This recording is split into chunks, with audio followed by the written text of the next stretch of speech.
ఈ నేపథ్యంలో ఈరోజు కొన్ని ఆడియో మెసేజ్లు కూడా వాళ్ళ గ్రూప్స్లో సర్క్యులేట్ అవుతున్నాయి చూసాం. ఎవరైతే చర్చలకు ఆ రోజు వచ్చారో నాయకులు, అంగన్వాడీ వర్కర్స్ నాయకులు మాతో చర్చలు జరిపారు. వాళ్ళు ఆడియో మెసేజెస్ ఉంటే విన్నాం. అందులో ప్రధానంగా నాకు కనిపించింది రాజకీయ కోణం ఎక్కువ కనిపించింది. ఈ నాయకులు, అంగన్వాడీ వర్కర్స్ నాయకులు వాళ్ళు రాజకీయం చేస్తున్నారని నేను అనట్లేదు.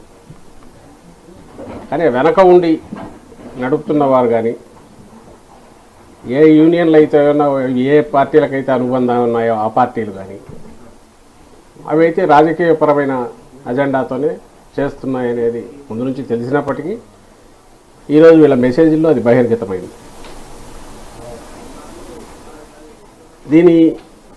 దీని రిపర్కషన్స్, ఇవి ఎంతవరకు ఉంటాయనేది ఆలోచించడం కంటే, ఇంతమంది ఉన్నాం కదా, 1,00,000 మంది మనం అనుకున్నది రాకపోతే ప్రభుత్వాన్ని అయినా దించేంతవరకు పోగలం అనే ధీమా ఈ బయట నుంచి ఆర్గనైజ్ చేస్తున్న నాయకులు లేదా పార్టీల నుంచి ఉందని వాళ్ళ మాటల్లోనే వ్యక్తమవుతుంది ఆడియో ఇది వింటే. ఎగ్జాక్ట్లీ మేము ఏదైతే భయపడుతూ వచ్చామో, వాళ్ళను హెచ్చరిస్తూ వచ్చామో అంగన్వాడీ ఉద్యోగులు, అదే ఫైనల్గా జరుగుతుంది. నేను చెప్పదలుచుకున్నది ఒకటే, మేము అంతకుముందు అడ్రస్ చేసిన ఏదైతే సాల్వ్ కాగలిగినవన్నీ చేసుకుంటూ వచ్చాము, ఏదైతే ఇమ్మీడియట్ ఈ టర్మ్లోనే ఇప్పుడు చేయడం కుదరదు కాబట్టి తర్వాత భవిష్యత్తులో దాని గురించి, ఇది ఎన్నికల సమయం, ఎన్నికలు వస్తున్నాయి, అయిపోయాక తర్వాత మాట్లాడదాం, దాని గురించి ఏదైనా సానుకూలంగా చేయడానికి ప్రయత్నం యాజ్ ఆఫ్ నౌ అయితే చేయలేమని చెప్పారు. అది ఏదో బెదిరించడానికో, వాళ్ళు ఎట్లయితే సమ్మె బెదిరించడానికి మేము చేయట్లేదు అంటున్నారో నిజంగా చేయట్లేదు కూడా అని ఇన్నాళ్ళు అనుకున్నాం. కానీ ఇప్పుడు చూస్తే అది కనిపిస్తుంది. అలాగే ఇటు ప్రభుత్వం వైపు నుంచి కూడా ఉన్న పరిస్థితులు ఇంతకంటే ఇప్పుడు పెంచడం కుదరదు, నెక్స్ట్ ఖచ్చితంగా వచ్చే సంవత్సరం దాన్ని తప్పకుండా ఆలోచిస్తూ ఉన్నప్పుడు అందులో కూడా అంత నిజాయితీ ఉంది. వాళ్ళ డిమాండ్లో ఎట్లయితే నిజాయితీ ఉందో, లేదా వాళ్ళు రాజకీయాలకు అతీతంగా తమ సమస్యను ప్రభుత్వానికి విన్నవించుకున్నారో, ఇటు ప్రభుత్వం వైపు నుంచి కూడా అదే నిజాయితీతో చెప్పారు. అది మేము రాజకీయ కోణంలో అది జరగకుండా చేయడం కోసం భ్రమలో పెట్టడానికి ఏదైనా మాట్లాడి ఉంటే డిఫరెంట్. కానీ ఆ రోజుకు ఈ రోజుకు అదే స్టాండ్. ఆ రోజు కూడా ఇదే చెప్పాం. ఇట్లా సమ్మె చేస్తూ ఎంతకాలం అని ఇది ఉంటారు ఒకటి. ఇంకో పక్క దీని మీద, ఈ ప్రోగ్రాం మీద, అంగన్వాడీ ప్రోగ్రాం మీద లక్షలాది మంది పిల్లలు, బాలింతలు, గర్భిణులు, మహిళలు డిపెండ్ అయి ఉన్నారు. కుటుంబాలు డిపెండ్ అయి ఉన్నాయి. వాళ్ళకిచ్చే ఫుడ్ కానీ, రేషన్ కానీ, రెగ్యులర్ సప్లైస్ కావాలి. మళ్ళీ మంత్ వచ్చింది, అది మొదలవుతుంది, దానికి అవసరమైన ఏర్పాట్లు జరగాలి. అంటే ఎక్కడో ఒక పాయింట్ దగ్గర గవర్నమెంట్ ప్రత్యామ్నాయ ఏర్పాట్లు చేసే ప్రయత్నం చేయడము, లేక మిమ్మల్ని మీకు నచ్చజెప్పి చేయించడము, ఏదో ఒకటి చేయాలి. ఆ నచ్చజెప్పే ప్రయత్నమే ఇంతకాలం జరుగుతూ వచ్చింది. రెండవది, ఇన్ని రోజులుగా చేస్తున్నా ఎవరో ఎక్కడైనా సొంతంగా వాళ్ళ అత్యుత్సాహంతో ఎక్కడైనా చేసిన రేరుగా జరిగినాయేమో కానీ ప్రభుత్వం వైపు నుంచి ఏదో హెరాస్ చేయడమో, బెదిరించడమో, ఇంకో చేసింది అయితే లేదు ఇంతవరకు. అది అందరూ గమనిస్తూనే ఉన్నారు. ఇదే గతంలో చంద్రబాబు నాయుడు గారు ప్రభుత్వంలో ఉన్నప్పుడు ఏం జరిగిందో అందరికి గుర్తుంది. ఆ అసహనంతో జగన్మోహన్ రెడ్డి గారి ప్రభుత్వం ఎప్పుడు లేదు. అంగన్వాడీ ఉద్యోగులను ప్రభుత్వంలో భాగంగానే చూస్తుందో, ప్రభుత్వం ఏదైతే చాలా ప్రెస్టీజియస్ దీని కింద పెట్టుకుందో, పేద కుటుంబాలకు, పేద మహిళలకు, గర్భిణులకు, బాలింతలకు, పిల్లలకు ప్రీ స్కూల్ యాక్టివిటీ, దానికి సంబంధించిన దాంట్లో కీలక పాత్ర పోషించే ఉద్యోగులుగా పరిగణిస్తున్నాం. దానికి తగిన ఏర్పాటు కూడా జరిగింది, అందరూ గమనించారు. ఈ ఒక్కటి చేయలేనిది ఎందుకు చేయలేమో కూడా చెప్పాం. భవిష్యత్తులో దాని గురించి ఆలోచిస్తాం, దయచేసి విరమించమని చెప్పాం. తర్వాత ఇప్పుడు కూడా మళ్ళీ అదే చెప్తున్నాం. కానీ ఈరోజు చూసిన మెసేజ్లో చూస్తే జైలుకైనా పోతాం, ఇంకా ఏదైనా చేస్తాం, కానీ దీన్ని అయితే మనం కొనసాగించాలి అని చెప్పడం, దీని వెనుక మనకు జాతీయ పార్టీల మద్దతు ఉంది, వేరే రాజకీయ పార్టీలు కూడా మద్దతు ఇస్తున్నాయి, వాటి బరి కావాల్సిన అవసరం లేదనడం. అలాగే లాయర్లు కూడా వచ్చారు, లీగల్ కూడా ఫైట్ చేస్తామనడం. ఇవి ఇవి ఇవి ఎక్కడికి తీసుకుపోవు. ఇంకా సమస్యను ప్రెసిపిటేట్ చేసి మీకు ఏదైతే ధీమా ఉందో దానివల్ల వీళ్ళు ఏదైతే ఇచ్చారో దాని మీద వాళ్ళు చేయగలిగింది కూడా ఏమీ లేదు. ప్రత్యామ్నాయ ఏర్పాట్లు అయితే జరుగుతాయి, జరక్క తప్పదు. ఎందుకనేది కూడా చెప్తున్నాం. ఎందుకంటే ఇది మీరు ఎవరైతే డెలివర్ చేయాల్సిన సర్వీసెస్ ఉన్నాయో అవి రిసీవ్ చేసుకోవాల్సినవి లక్షలాది కుటుంబాలు ఉన్నాయి. వాటి గురించి ప్రభుత్వం పట్టించుకోవాలనే విషయం గమనించి ఈ రాజకీయ అజెండాకు బలి కావద్దు అని అందరికీ మరోసారి విజ్ఞప్తి చేద్దామని ముందుకొచ్చింది. ప్రభుత్వంలో భాగంగా ఉన్నారు, సేమ్ మున్సిపల్ ఉద్యోగులు కూడా అంతే. వాళ్లకు చెప్పాం, సాల్వ్ చేయగలిగినవి చేస్తాం. ఇప్పుడు చిన్న చిన్నవి ఉంటే చేస్తామంటున్నాం. వాళ్లకు తెలుసు, మున్సిపల్ ఉద్యోగులు కూడా తెలుసు. ఇవి ఎసెన్షియల్ సర్వీసెస్, ఇవి అత్యవసరమైనవి. ఎంటైర్ సివిక్ లైఫ్ను లేదా పేద కుటుంబాలను డిస్టర్బ్ చేసేవి. వాటిని ఎలాంటి భంగం కలిగినా ప్రభుత్వం బాధ్యత అవుతుంది. మీరు కూడా ప్రభుత్వంలో భాగం కాబట్టి అడగడం బాగుంది. అసలు ఆ సమ్మె పోకుండా కొన్ని పరిష్కారం అయ్యేవిగా చాలా వరకు వీళ్ళు పరిష్కారం చేసినవి, సమ్మెకు పోవడం అవసరం లేకుండానే చేసినవి, చేస్తున్నవి కూడా. వీళ్ళందరూ కూడా అంతకుముందు సిఎస్ గారి దగ్గరికి వస్తున్నారు, నా దగ్గరికి వస్తున్నారు, మంత్రుల దగ్గరికి వెళ్తున్నారు. రెగ్యులర్ ఇదైతే ఉంది ఇంటరాక్షన్. బట్ సహజంగానే శాలరీ పెరుగుతుంది మనం సమ్మె లేకపోతే అన్నందువల్ల వెళ్ళి ఉండొచ్చు. కానీ అది సాధ్యం కాదు. దానికి ఉన్న పరిమితులు, దానికి ఉన్న ఇబ్బందులు మేము చెప్పిన తర్వాత వాటిని అర్థం చేసుకొని చేస్తే బాగుండేది. ఈరోజు ఇంకోటి రౌండ్ టేబుల్ అని చూసాం. సహజంగానే తెలుగుదేశం మొత్తం అక్కడ చేరారు.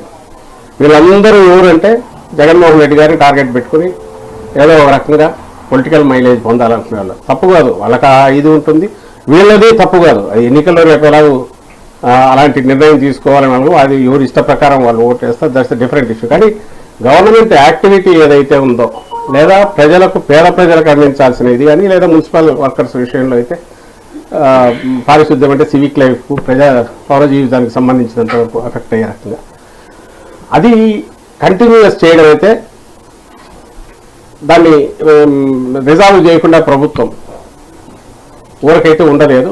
అది జరిగినప్పుడు సహజంగా అన్ని వైపులా నష్టం జరిగే ఇది ఉంటే దానివల్ల ఎవరికి ఉపయోగం లేదని చెప్పడం నా ఉద్దేశం. అది గతంలో కూడా చెప్పాం, మళ్ళీ చెప్తున్నాం. దయచేసి అర్థం చేసుకోవాల్సిందిగా కోరుతున్నాం.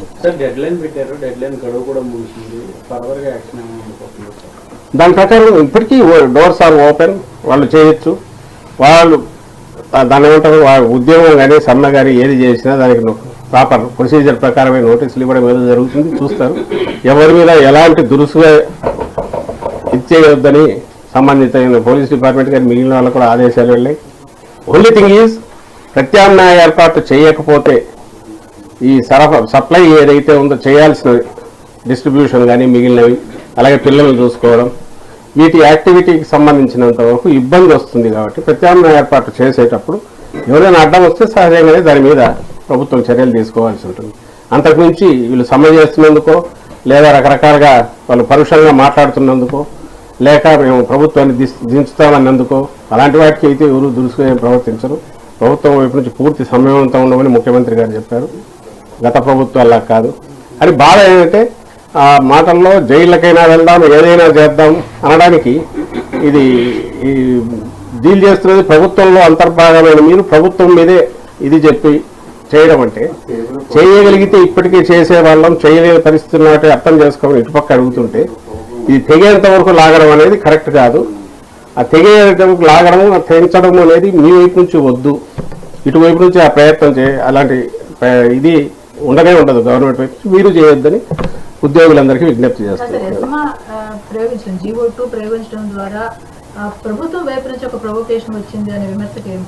అది ఎసెన్షియల్ సర్వీసెస్ కాదా అమ్మా? ఎసెన్షియల్ సర్వీసెసే కదా. కాదని ఎట్లా అనుకుంటారు నాకు అర్థం కావట్లా. ఇది కానీ రేపు మున్సిపల్ దీని కానీ పెడితే అక్కడ కానీ ఇవి ఎసెన్షియల్ సర్వీసెసా కాదా? ఎసెన్షియల్ సర్వీస్ కాకుండా పెడితే అనుకోవచ్చు. కాదని మేము అనుకున్నామంటే కాదని అనుకోవడానికి ఎట్లా? దానికి ఉంది, ప్రొవిజన్ ఉంది కాబట్టి. అండ్ ఈరోజు ఈ లక్షలాది కుటుంబాలకు పిల్లలకు చేరాల్సినవన్నీ చేరకుండా పోతే, ఆ పిల్లలకు అందాల్సినవన్నీ అందకుండా పోతే అది నష్టం ఎవరికి జరిగేది? నాట్ ఓన్లీ బడ్జెట్ ఇది కాదు, ఇప్పుడు వచ్చినవైనా సప్లై చేయకపోతే, మనం అనుకున్న ప్రభుత్వం అనుకున్నది చేయకపోతే, ఆ చేయాల్సిన అంగం ఏదైతే విభాగం ఏదో ఉందో అది పని చేయకపోతే, ఒక ఎసెన్షియల్ సర్వీసెస్ ఫెయిల్ అయినప్పుడు దానికి సంబంధించినంత వరకు ప్రభుత్వం దాని ఒకటి మూవ్ కాక కుదరని పరిస్థితి ఉంటుంది కదా, దాన్ని ఎందుకు అర్థం చేసుకోరు అంటున్నారు. లేదు మీరు మన చంద్రబాబు నాయుడు గారు చెప్పండి, ఇది ఎసెన్షియల్ సర్వీస్ కాదు, వాళ్ళ ఉన్ననాళ్ళు రోడ్డు మీద ఉన్నామని చెప్పండి, మీరు ఓవర్ పెంచకపోయినా కూడా, అలాగే పిల్లలకు అందకపోయినా పర్లేదు, అలాగే ఆ పేద తల్లులకో గర్భిణులకో బాలింతలకు వాళ్లకు ఈ గవర్నమెంట్ సపోర్ట్ అందకపోయినా పర్లేదు అని అంటారా? వాళ్ళు అనేది ఒకటే, అడిగింది ఇచ్చేసేయండి వాళ్ళు వెళ్తారు కదా అని అంటారు. కొన్ని ఆయన ఏ రోజుల్లో చంద్రబాబు నాయుడు ఆ రోజు ఇచ్చారా? ఆయన ఎప్పుడు జగన్మోహన్ రెడ్డి గారు పాదయాత్రలో చెప్పిన తర్వాత అలాగే ఎన్నికల ముందు పెంచాడు. ఇటువైపు నుంచి ఏదైతే హామీ ఇచ్చామో జగన్మోహన్ రెడ్డి గారు రాగానే నెక్స్ట్ మంత్ దాన్ని తెలంగాణతో ఈక్వల్గా చేశాడు. తెలంగాణ దీనికి మించి పెంచారు. ఆ తర్వాత 2 ఏళ్లకు ఎప్పుడో తెలంగాణ ప్రభుత్వం మళ్ళీ పెంచింది. దాన్ని పెట్టుకుని అక్కడ పెంచారు కాబట్టి ఇక్కడ మాకు పెంచాలన్నారు. అవి ఇప్పుడున్న పరిస్థితిలో రాగానే ప్రామిస్ చేసింది ఇచ్చేసాం కాబట్టి నెక్స్ట్ చూస్తాము. ఇప్పటికీ బడ్జెటరీ ఇది కానీ మిగిలిన వాటికి కానీ అంత కుదరదు, ఎన్నికలు కూడా వస్తున్నాయని చెప్పాము. So with all due seriousness పరిశీలించి చేయగలిగినవన్నీ 60 to 62 ఏళ్ళకి కానీ మిగిలినవన్నీ చేస్తూ వచ్చాం. అలాగే రిటైర్మెంట్ టైంలో సుప్రీంకోర్టు డైరెక్షన్ ఇచ్చింది, అంటే గైడ్ లైన్స్ వచ్చేంత వరకు పెంచుతామన్నాం. ఇవన్నీ జరుగుతున్నాయి. ఇది ఒక్కదాని దగ్గరే అవుతుంది. అది కూడా అన్యాయంగా అడిగినారు మేము ఆ రోజుల్లో, ఇప్పుడు చెప్పట్లే. బట్ ఇటువైపు నుంచి దాన్ని పెంచలేని పరిస్థితి ఉంది, దాన్ని అర్థం చేసుకోండి అని చెప్పాము.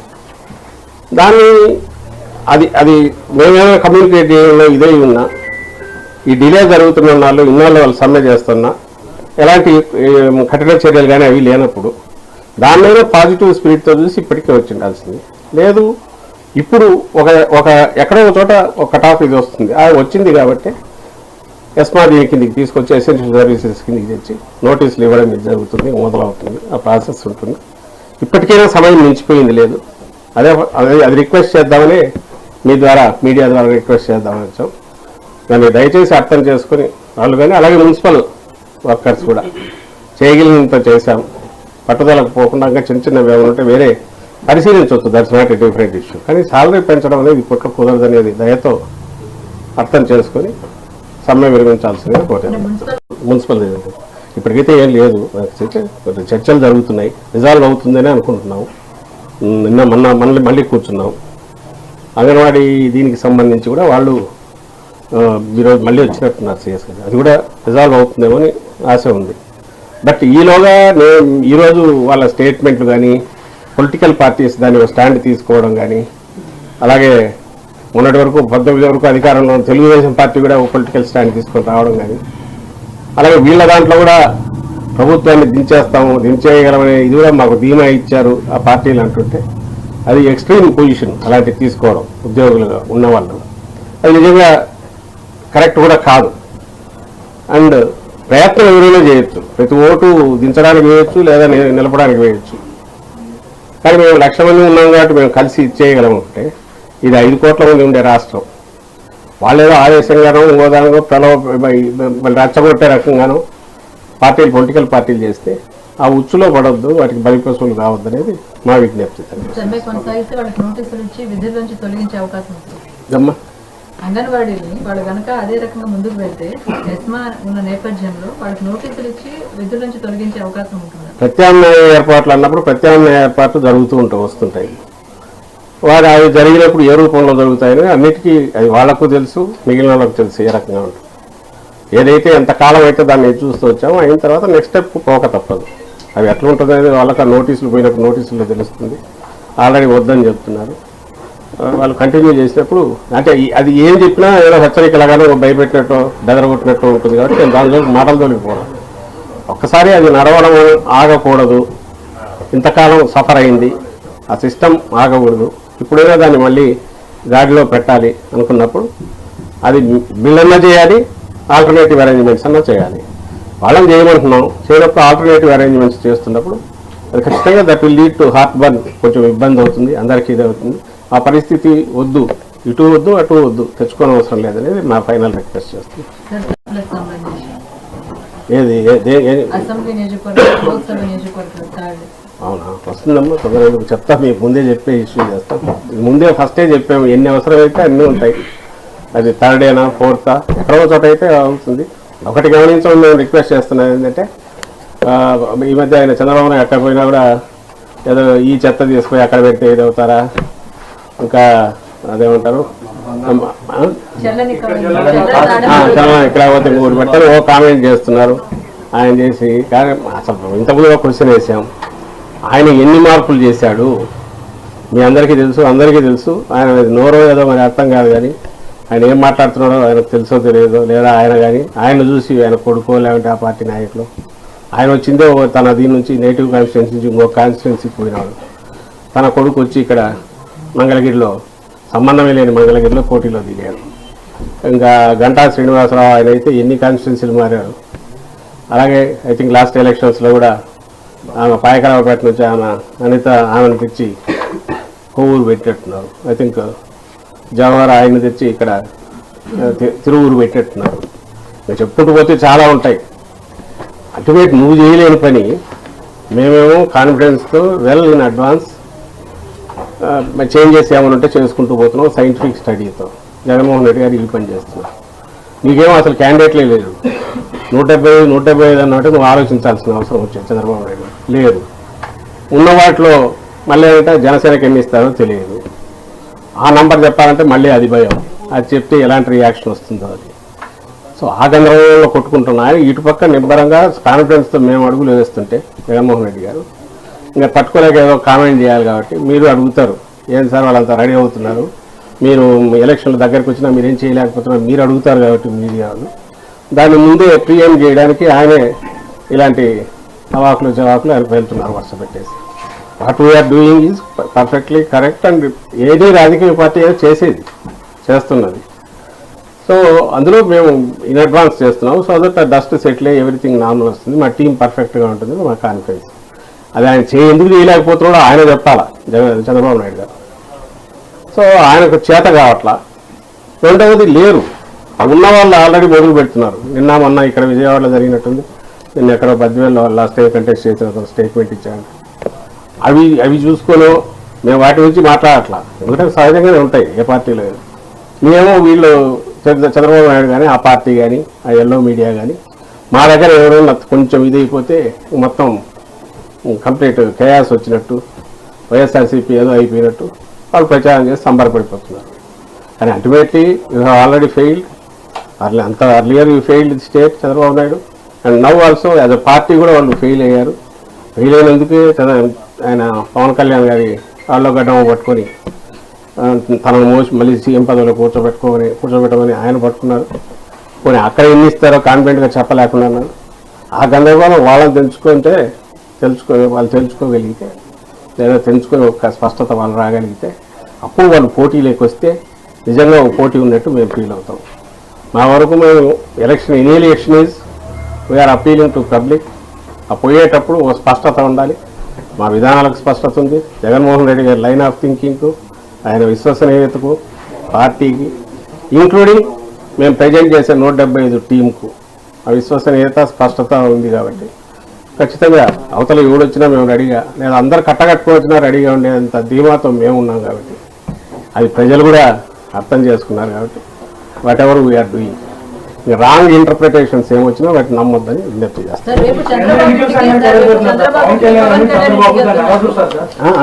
ఎన్నికల సంఘాన్ని చంద్రబాబు పవన్ కళ్యాణ్ కలబోతున్నారు. ఇప్పటికీ అపాయింట్మెంట్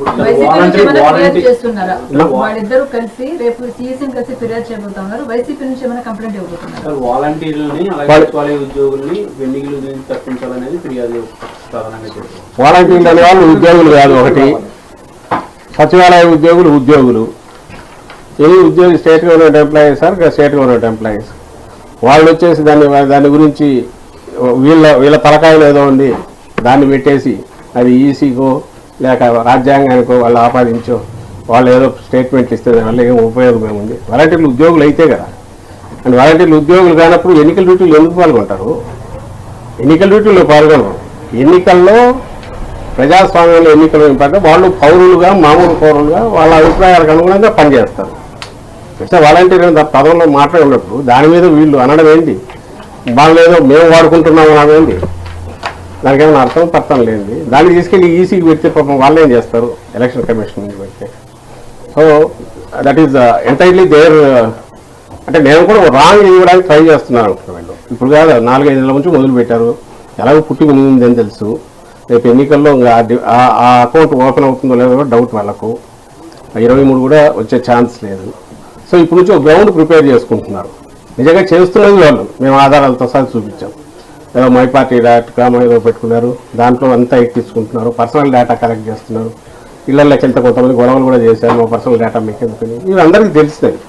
ఈ ఆధారాలతో సహా మొత్తం పెట్టాం.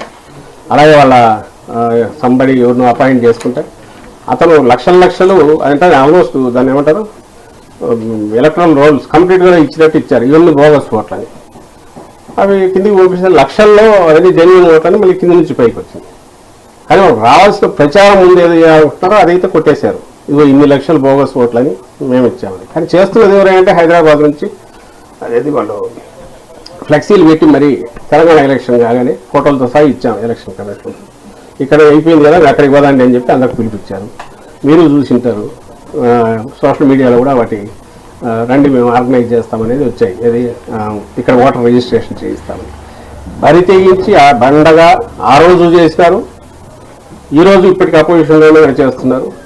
తెలిసినదే ఆ విద్య తెలుగుదేశం పార్టీ. కానీ కంప్లైంట్లు మాత్రం మొత్తం మా మీద పెట్టి అక్కడ నుంచి ఇక్కడ వరకు మొదలైన నుంచి కట్టలు ఇస్తున్నారు. ఎందుకంటే నేను అనుకోవడం అయితే ఈ రేపు పోయిన తర్వాత ఎందుకు పోయినారంటే అది అంతకుముందు ఈవీఎంల మీద పడినాడు. ఒకసారి ఓడిపోతే ఈవీఎంల మీద, ఓటర్ లిస్ట్ మీద ఇవి చూపించి మేమంతా చేసి ఇది చేసినామని చెప్పడానికి ఒక సాకు కోసం ఇదంతా చేస్తున్నారని మేము అనుకుంటాను.